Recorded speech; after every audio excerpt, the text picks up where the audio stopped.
गांव के किनारे एक छोटे से घर में रमेश नाम का एक किसान रहता था। वह मेहनती था, लेकिन उसकी फसलें कई सालों से अच्छी नहीं हो रही थीं। उसकी जिंदगी कठिनाइयों से भरी थी, फिर भी वह ईमानदारी से अपने काम में जुटा रहता था। एक दिन गांव के पास एक साधु बाबा आए। गांव वालों ने सुना कि वह बहुत ज्ञानी हैं और उनकी बातों से लोगों की समस्याओं का समाधान होता है। रमेश भी अपनी परेशानियों का हल जानने के लिए साधु बाबा के पास गया। रमेश ने उनसे पूछा, बाबा, मैं दिन रात मेहनत करता हूं, लेकिन मेरी फसल कभी अच्छी नहीं होती। आप ही बताइए, ऐसा क्यों हो रहा है?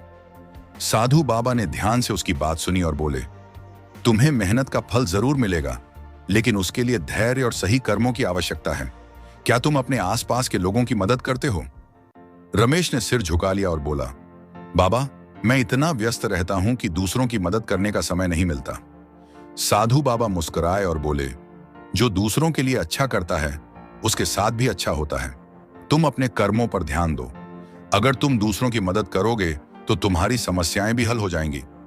रमेश को साधु बाबा की बात समझ में आ गई। अगले दिन से उसने न केवल अपनी खेती पर ध्यान दिया, बल्कि गांव के अन्य किसानों की भी मदद करने लगा।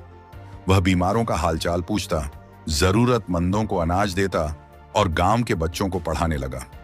कुछ ही महीनों में रमेश की फसल अच्छी होने लगी। उसकी जिंदगी में खुशियां लौट आईं।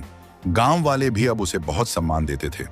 उसे समझ में आ गया था कि अच्छे कर्मों का फल अवश्य मिलता है, भले ही देर से ही क्यों न मिले। इस कहानी से यह सीख मिलती है, अच्छे कर्म करने से जीवन में सुख और शांति मिलती है।